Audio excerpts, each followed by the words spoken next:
Hitanareo misy tantara zay ao amin'ny baiboly ny olombelona zany tamin'ny voalohany dia niteny langue anankiray nampiasaina dia noho izany zany dia mifankahazo tsara daholo ny olona rehetrarehetra dia nanao tambabe zany zareo andao tsika hanao tambabe dia hanao makety efa problème hatramin'izay hoe manao makety isaky ny mihetsika hanao makety tsika dia hanamboatra totohatra miakatra ny danitra dia amin'izay tsika mba mitovy amin'Andriamanitra daholo. Dia tamin'izay fotoan'izay zareo zany nanapa-kevitra hanao an'ilay tour de Babel zany dia hoe amin'izay hitovy amin'Andriamanitra dia any ambony any fa manintsika reny ety ambany ety fa maninona Andriamanitra any ambony any. Saika netritra hoe hiakatra any an-danitra amin'ny alalan'ny totohatra zany ny olombelona tamin'izany fotoana zany dia nataon'Andriamanitra dia tsotra nafangarony ny fiteny nataony nisy fiteny samihafa teo amin'izay vao very ny anankiray mety miteny hoe turn left ny azon'ilay anankiray amin'izany turn left zany hoe sotomy ilay totohatra ny karapoka teo daholo izy mianakavy. Dia nanomboka teo amin'io fotoana io dia ilaina ny mianatra langue tena ilaina ny mianatra langue raha te handraraha na langue anankiray fotsiny ohatra manisy challenge hoe amin'ity taonty koa mianatra allemand na amin'ity taonty mianatra français satria ho ilaina foana.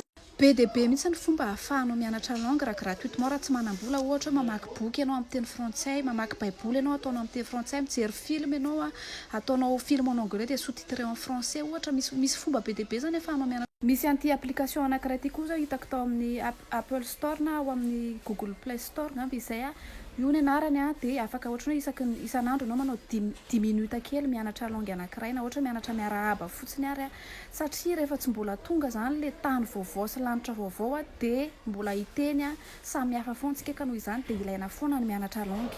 Ohatra koa zao ampiasananao ho an'ny olona aty ivelany sao dia misy matetika misy nationalité be dia be dia miezaka manontany an'ireny na mot anankiray isan'andro fotsiny ary fa zao dia anontany olona anankiray. Comment dit-on tais-toi en vietnamien? Cam miệng. Cam miệng. Cam miệng. Cam miệng. Ok, merci. Comment dit-on tais-toi en lingala? Comment dit-on tais-toi en lingala?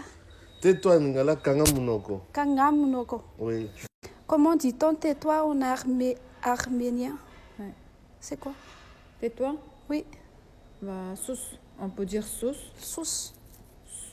Tais-toi, c'est ça. Ok. Oh, tais-toi, c'est... on dit Zenet Kotri. Zenet, ça veut dire le voix, arrête. Ok. Comment dit-on tais-toi en Corse? Oui, alors en Corse, on dit tais-toi, Peka. Peka. Peka. Peka. Et t'insistes un peu sur le A. Peka. Peka. Comment dit-on tais-toi en malgache? Malgache, tais-toi, c'est...